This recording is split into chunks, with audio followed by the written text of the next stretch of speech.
this on the script and trying to figure out, okay, now we can actually shoot this. And well, I mean, like location scouting. Did you already know where you wanted to shoot them? Here's the funny part too is this goes back to the earlier question you asked about, like, you know, how did we do that? Coming off of the previous project. So for the previous project, we did original soundtrack for that, and we did it in this house with a guy named John, and John's house ended up being the house that we shot the film. So we're there, we're recording the soundtrack in his basement, which is like a super cool little basement studio. And I'm like, hey John, I have this idea for a kind of like Animal House 70s idea. Would you be open to maybe having us possibly shoot here? He's like, that family's just a big supporter of the arts. Yeah, I can't say enough nice things about John and Gina, and we didn't break anything. Good for you. I think it was like maybe one thing, it's like $70 of damage, but we were like, I was just we were recording the soundtrack for the previous movie, and I was like, this house is perfect. And so that, I guess, was the location scouting of the film was kind of done after that, you know. Yeah, as a filmmaker too, like I think this is a really good saying for anything in life, but resourcefulness is the best. Anything that you meet and find out in the world, because one day it just might come in handy for a project.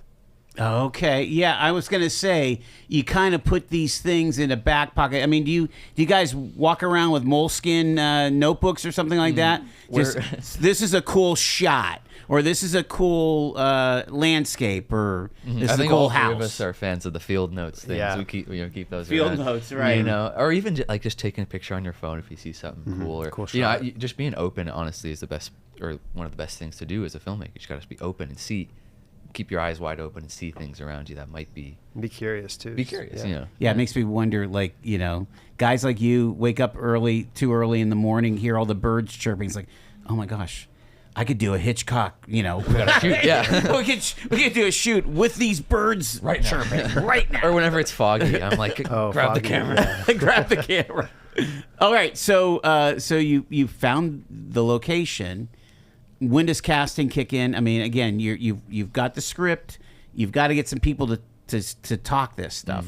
Like, did you know who you wanted your main characters to be? Well, I think this might have been a case. I can't even remember when we did the reading, because we were still trying to think, okay, maybe we could make the feature film, and we're just you know, seeing it out. Yeah, ironing out the idea. Yeah, and like we were looking at the script and like, is it possible? And we did I believe we did the script reading. And I think this was before the short script even existed. Oh, wow. Yeah. You guys read through the whole thing. And that's actually where we just met. How many pages? Do you remember? The original script would have been about 100-some. 16. I think 116. So, yeah, 120 is supposedly the magic number, right? They say like a minute per page, so that's about 2 hours, you know. 2 hours, yeah. So, I mean, we had a good network of a couple actors that we knew already from working in the past. We met Hadley through doing that script reading, and we were like, well, this is kind of fitting the character perfectly, so you know, we was like, okay, might as well have you in the short, you know. Yeah, I read the script and I was like, oh my gosh, this is just me. Yeah, it's like, I know this person well. I'm really stretching my acting capabilities, you know. Yeah, you weren't playing a 60-year-old Italian guy, right? No, I was not. So that's cool. How about the mains? How about these two brothers? Did you know immediately who you wanted to be? So one of the older brother character, who's sort of this enigmatic Jim Morrison, Manson-y kind of. This is where the film. Okay, that's really scary. Gets the darker. Yeah. Jim Morrison and Charles Manson. This is where the sort of darker side of it comes in, and the where the fraternities might come after me a little bit. Right, yeah. Well, it's sort of, you know, some of the themes, if I want to get into that, is like, you know, the hazing of it all. So the older brother character, who's played by this actor, to answer your question, Jake Ames, who we worked together in a previous film. Okay. So we just knew him, and he had the fit for this kind of creepy hippie dude, you know. Yeah. And then the little brother was a process of I believe just doing a casting call, which we've done a few times. All right, tell me how that works, Liam, because like, are you literally putting? They used to put ads in Variety, right? But you know, how does this work in Erie, PA? I mean, what we've done is first of all, at this point, we have a pretty long list of numbers, emails that we can reach out to. But you know, posting on social media, getting the Film Erie to share it, other local film people to share, just kind of getting the word out that way. We usually have a really good success with that. And I'll tell you what, we have found such amazing extra actors throughout Erie. A lot of really cool people turn out for this because it's fun. You get to just like see how movies are made. You get to hang out. Being an extra is pretty low pressure and very fun. And so we just usually just put it online, kind of get the word out that way. And now we've got a good list that we can also do some email outreach. That's cool. That's cool. And so people come in a cattle call, and you know take some pictures and we'll have get them to read we'll some have a stuff. form. They can upload a photo and some descriptions of themselves, and we can look through that really quickly and see who fits the look. I do know what a part of Film Erie's trying to do too is they're trying to build databases of not just actors but any aspect of the filmmaking process. Sound guys, Locations. grips, and electricians. Yeah. You need it. You need it Oh, all. yeah. And I mean, the more of that we have too, the more incentive there's going to be for a production maybe evaluating Pittsburgh or Philadelphia. If they can take a good road here downtown or a good scene by the beach or whatever they're looking for, like the mayor of Kingstown came to shoot on Presque Isle, on the bayfront here. If you've got all that infrastructure with Film Erie, you've got these databases, it makes it so much easier for their people to just reach out and say, hey, we want to shoot something on this date. We need now that's when we start getting into some of the economic impact of it all. We need accommodations, we need hotels, we need restaurants, we need all this stuff ready to go for our crew, for our cast. Wow. So there's a lot of impact that it can bring. There's no doubt about it. And so the cast kind of coalesced after the reading, you would say? Yep. Danny? I mean, yes, it did kind of come together. And I think that was a part of the key aspect of the film too is, going back to Dog Day Afternoon, I love the way that all of those actors, when they're, holed up in that bank, they start to develop their own friendships and their own way of interacting with each other. That was just I was enamored by that. So really, the cast, the ensemble of it, had to work. So once that all came together, it's okay, we got a good movie on our hands, So it sounds creepy. It sounds dark. Oh, yeah. Are there moments, where you kind of do the safety valve of a little comic relief? Oh, totally. Definitely. Yeah. Okay. I mean, the way you describe it is Animal House gone wrong. You know what I mean? So it's still, okay. It still so has it almost has a premise of being funny at it times. has the fun. We deliver the goods, so to speak, of when I'm going to go watch a 70s frat house movie. You want to go and you want to see the kind of craziness, the rock and roll and the drugs and all that. You know what I mean? So we're delivering the goods there, and there's fun moments, and there's disco, and there's the dancing scene, and there's all that. But then, full disclosure, sex, drugs, and rock and roll are very prevalent in this short. So this is an adult film. definitely, for sure. yeah. I was amazed. I was amazed at how do you shoot in the modern era what's so dark? I mean, are you literally just opening up your iris to and keeping the lights off, or are you lighting it and closing your iris? oh, you mean I mean, literally, it's it. very dark. Like contrasty. Contrasty, yeah. Well, that also kind of going back, stylistically trying to capture that. Yeah. And I think a lot of movies, I don't know, they aren't colored the same, and they're all, they lack just a palette, you know what I mean? They're afraid to do something dramatic now, you know what I mean? And whereas you would watch like Citizen Kane, and half the screen is in shadow. It's so fascinating to watch a shot that unfolds like that. Or if you go to I talked to Simon about this, the cinematographer. We want to go for that sort of Godfather style, which is the chiaroscuro kind of shadows and yellows and reds and light kind of bouncing off faces. And I think it fits the aesthetic of the film and this dark frat house very well, We're walking through the process of the making of a film. It's called House of Eden, Oddity Productions. They're premiering the short that could be a feature length. We're crossing our fingers. That's on August 9th.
You're tuned to Talk Erie and the Joel Natale Show, live from our Kingdom Financial Group studio here at 5th and Steak, also live on Facebook and on YouTube. Danny Pakulski, Liam O'Brien, they're from Oddity Productions, and it's the movie is House of Eden. It's a short on its way. We're crossing our fingers to a full feature-length film here.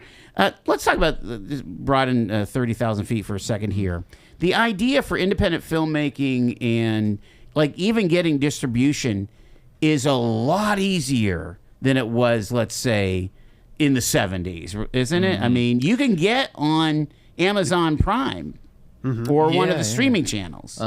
Historically, it's kind of gone in different ways of like, during the 70s, there was kind of an independent movement, and you get people like Martin Scorsese, That's coming true. around, and it might be, it may not be a mainline theater, but it may be an off theater or whatever, right? And there was one in the 90s, and now I think we're kind of entering one post pandemic, post strikes, AI world. We're kind of entering, well, maybe the studio system isn't the way to go. Maybe independent's the way to go. You know what I mean? Interesting. And then, as far as like the access to distribution, streaming service obviously changes everything. That's the business now is streaming. Although, I mean, theatrical still is a something to be talked about. It makes a lot of money, theatrical, and often the stuff does better on streaming if it does have a theatrical thing too. Yeah. Right, We love the theater. It's all about the experience. No doubt. Keep going to the movie theater. Yeah. We were at the latest Mission Impossible. Again, you can't watch Mission Impossible on an iPhone. Don't. Please do that. Don't watch House of Eden on an iPhone. There you go. Watch it in 1020 Watch it on in August 1020 on August 9th. But I mean, even they get a big star like Tom Cruise to come on before. We're just thankful He's great, that you're here. They're really He's good at pushing. advocating. Yeah. Because a lot of people just want to stay home, but you want to go see with other people in the theater, and you want to see. We just got to make sure people are at their best behavior when they come to the theater. That's the worst. and leave their phones shut that off. bugs me. All right, so we're going through the process here, and you mentioned how you found the home, and is that a plus, or is there also minuses to say, hey, we're going to shoot in one place? Does it? I mean, when you limit yourself to one particular palette or one particular canvas, if you will, how is that as a filmmaker? Is that a good thing for you? That house, I mean, it made the whole film seem cohesive, and there was actually a couple other locations that we snuck in there. Gotcha. That, you can't tell through cuts. It just looks like the same place. You know what I mean? But I think shooting in one place is always going to be a good thing, because you can, if it's necessary. And this happens more so if it's a feature film and you're on the shoot for 2 months or something. If you need to go shoot something again, you can go back and do that scene again. If you're like, okay, our movie's kind of like evolving as we're shooting it. You know what I mean? Because you only do it once. It's not like a play where you can change the performance each night. You know what I mean? Yeah. So sometimes like stuff like that. But yeah, just keeping the whole thing cohesive with just the look of the house was helpful. Did you have to do any construction, any false floors or walls, or other than just like kind of invading their home for 3 days and like rearranging some furniture a little bit, yeah. taking down the family photographs and replacing it with frat frat photos and empty old beer style, glasses. beer signs and whatever. Wow. All right, tell us about the shoot. How did it go? You guys are saying that you become a family, with the cast and so on. Yeah, I mean, it's like summer camp. Everybody's together for those days, and it's just a really great experience. So the shoot went very, very well. I mean, we got everything we wanted. When was this? This was last July. Yeah, So it's been a year. Just about a year. Yeah. Wow. And again, you said it was a hot one. Oh, yes, right during the little heat wave in the middle of July. But and our costuming was in the attic of the house, so Yep. it was very hot up there. Yeah. Go ahead. Yeah. I guess I was going to say, too, just really quickly going back, you asked if it's easier or harder to do one location. As, independent filmmakers, especially when budget's limited, because it usually is, locations are when it starts getting more complicated, more shoots, more setups, more time. So if you're, an independent filmmaker and you have a limited budget, you really want to try to be as effective with the time that you're spending. So one location can be really advantageous, especially if you can get different looks and different scenes in one spot. Absolutely. what does it take to get a scene? You hear about the classic stories about Marilyn Monroe taking 45 takes, or I don't want to pick on the women, but Elizabeth Taylor or whatever. Stanley Kubrick is famous for making people do them a lot. Like yeah, I've heard hundreds that. take, yes. I don't do that. Right, Hadley, I was like just so angry and making her do like hundreds of takes, do it again. No. Yeah. Oh yeah. Isn't it Spielberg's line, faster and more intense? Isn't that one of his lines? The easiest directing note that you can give is faster, quick, like faster, funnier. I think he said. Faster, funnier. Faster and funnier. There you go.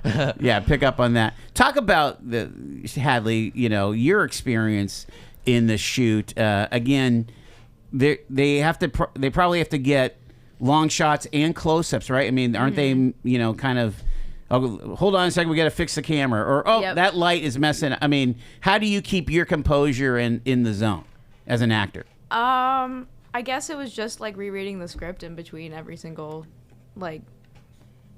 take that we did, just to like keep my head in the game while they were fixing things.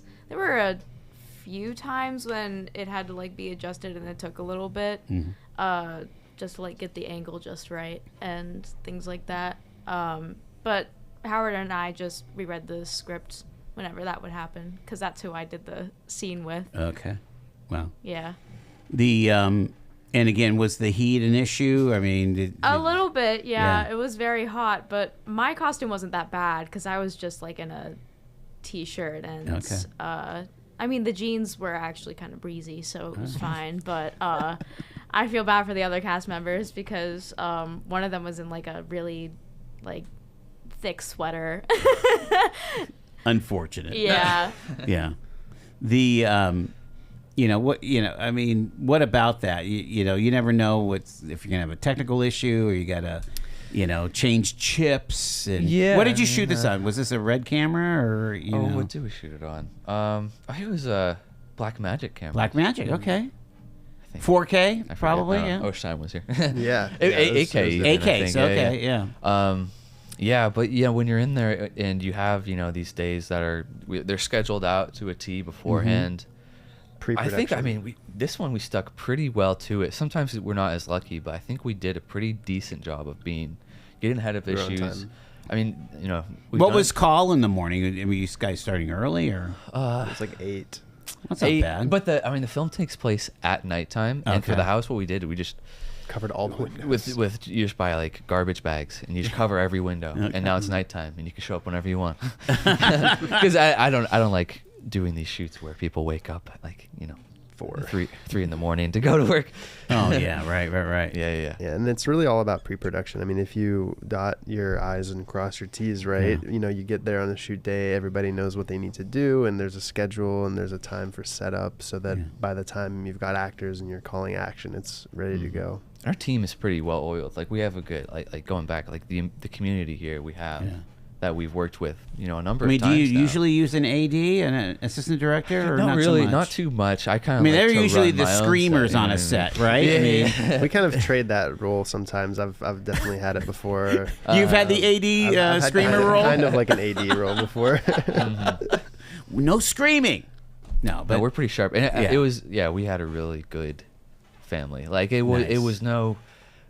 Maybe a few times it gets stressful, but overall it just feels like you're just hanging out. Yeah. So how do you know? I mean, how do you know? Like we got it all.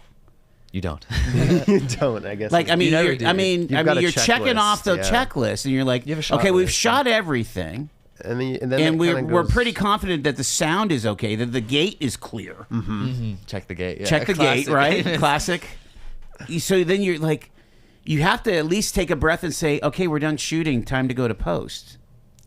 Yeah. Or is you that kind of review that's it the as joy. you go. You'll the do, dailies like, or whatever, the director of photography or Simon will go through and like scrub through a shot real quick and like take a look at it, listen back to the sound. So they're kind of validating as you go. And we've got the checklist, and we'll get backup shots, and we get 3 good takes maybe per shot just to make sure.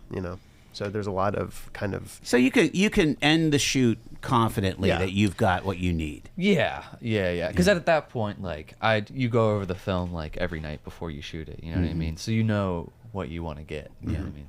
All right, so you go into post-production. What does that look like at our level here in Erie? Do you have an editor, or is that all you? No, that's me and Danny? Simon. Yeah, It is Danny and But Simon. that's the independent way. Yeah, of course, yeah. And what are you editing on? What do you use? DaVinci Resolve, which is kind of just industry editing Okay. system. Premiere Pro we've used in the past. You know. Is this on a Mac platform? This is DaVinci? on Was it what do you call Linux? Windows. Oh, Windows. Okay. Yeah. PC. Just Yeah. PC. Okay. Yeah. Mm-hmm. Just a big beefy one, huh? Just a big old PC. It can run it. Yeah. And we just take, it was 3 shoot days, I think. So, Simon compiles all the footage, and he gives it all to me, and I think it's like 3-4 hour chunks. Okay. And you click play, and you just watch every takeover, and you see what works, what didn't work. It's very meticulous, but I don't know. Editors are kind of crazy. So you're getting.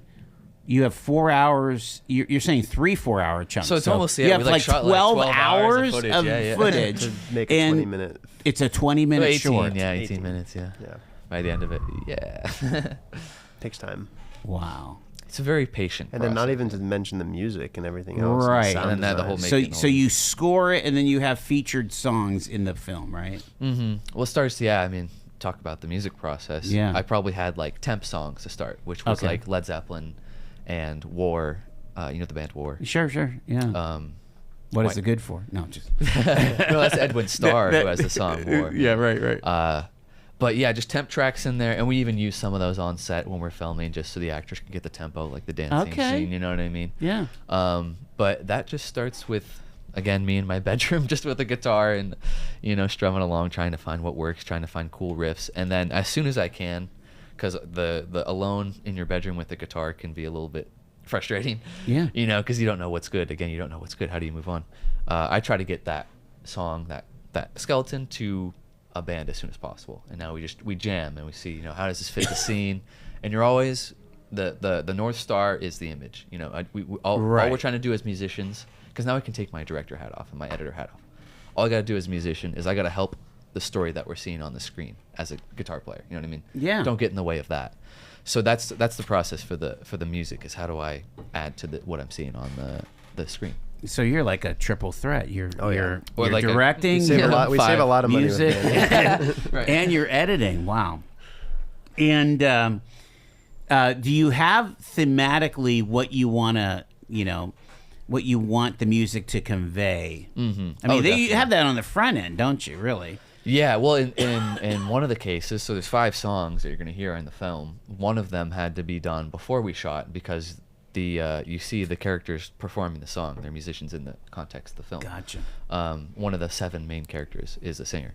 So that was already pre-planned, and that's Marley Grace Tressler who did that character, and she wrote all the lyrics, my. and she was amazing. She sung that, and I even helped with like the last part because she couldn't come up with anything. Yeah, you guys were working on it a little bit. Yeah, so like the day that we were gonna shoot that part, like Marley was like, "Can you help me Help me." come up with something?" And so, did you have like bass tracks in your ears while you're shooting the performance? we played it live while we shot it. Yeah. It was really cool. Yeah, and then I'm trying to think of what film did that. I think that thing you do. Did probably that. to bring up something that was shot I think here, they yeah. played live on the set, which is nutso. Yeah. That's not easy, is it? Well, okay, I should say we played it live, and then later we recorded a studio version. Right? That's Yeah, gonna you be placed- enhanced it. That's going to sure. be placed on Right. top of that. Yeah, But yeah. still, you played it. we were there. Yeah, Wait, I mean, it's nuts. Yeah. I mean, you guys went the extra mile it's the real with deal. all of this. I think, yeah, but the point to say with all this too, I would love to drive home, is that the beautiful thing about film is it's all these disciplines that get to come together. Right. And you get to see costumes and writing and music and acting all come together in one spot. I love it. I do want to play that song here because we're running out of time. Let's go to this song. Tell us a little bit about it. So this song, actually, this appears right kind of in the smack dab in the middle of the movie. it's one of those lighter moments where we see some of the characters kind of hanging out at the party, and this is a disco song. We needed to come up with a song that was sort of in the style of War, Earth, Wind, and Fire, any of these great disco bands. And so Locals. that was the base of it, and we found our local musicians. We have Preach Freedom of a One World Tribe fame, who helped us out, wrote all the lyrics, wrote the melody, just like totally enhanced the whole thing. This is called yeah, it's totally in the style of War. It's I Want to Be With You.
Let's get back to it here. A little guitar solo there, and I love it. Preach Freedom there on the lead vocal. I Want to Be With You, and boy, that does say 70s, doesn't it? Like 70s R&B, you know, yeah, funk. Yep, that whole world, the whole war. Kind of want to be with friends. Oh my gosh. I want to. Why can't we be why friends? Why can't we be friends? Yeah, that's fantastic. Very authentic. And again, it's prominent here in this film that is being premiered on August 9th, 1020 Collective. Tell us again how to get tickets, guys. So just Google Oddity Productions or go to oddityproductions.com. That's ODDITY Productions with an S.com. And you should see a link right on our homepage. You can go to the Erie Reader ticket site, $15 ticket, and it's going to be a great time. I got like a minute or so left. Let's blue sky a little bit here. We've got this premiere. It's an 18-minute short. It's basically... it's going to give you enough to want more. It's going to give you wet your whistle. Yeah, wet your palate. So, what are the what ifs, right? What are the options for you guys if this were to like? Where does this need to land for you guys to go to the next step? Or do you have it in your capacity to just do this with a couple of funders or whatever? Yeah, I mean, easiest thing would be to win the lottery. That would be the first thing. Boy, that makes everything easy.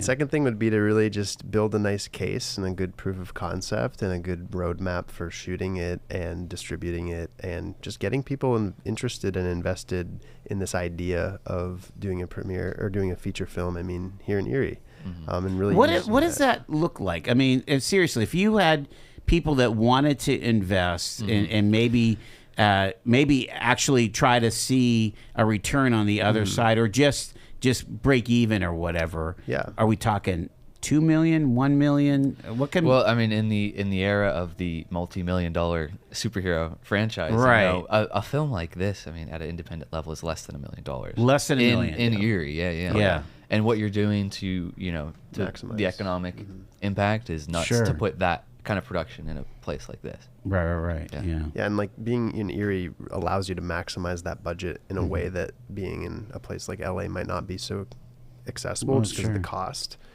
So for us, it could look like making a crowdfunding campaign in addition to like a share, like a Kickstarter, shares. crowdfunding. Yeah. You could just go to like more, larger investors or places like that. I mean, there's a lot of different strategies you can take. I mean, there have been people here in Erie who have done it before, like John Lyons did a really great job with his film. So there's options there, but it starts with getting a really great proof of concept, getting a really great idea flushed out. And do you have to, like, when you're thinking about marketing this, do you have to think about, okay, who's my target audience? I mean, do you have to use some of those Hollywood types approaches of who are we wanting to show up at the movie theater? It helps, but what we kind of have done is really think about, like, there's got to be at least 1,000 people in the world like us that would really enjoy this, and if you can make something that you would really love, then there's many billions of people in this world. Like, you're gonna find other people that like it. So kind of leaning into our own interests. I love it. Liam O'Brien, Danny Pakulski, the folks behind Odyssey Productions, House of Eden, August 9th. The premiere is at 1020 Collective. Go to their website, Odyssey Productions. Oddity, excuse me. OddityProductions.com. Perfect. And that's where you can get the tickets. Thank you guys. Thank you, Joel. Thank you very much. You got it. So much fun. I appreciate Always love that. being on. You got it.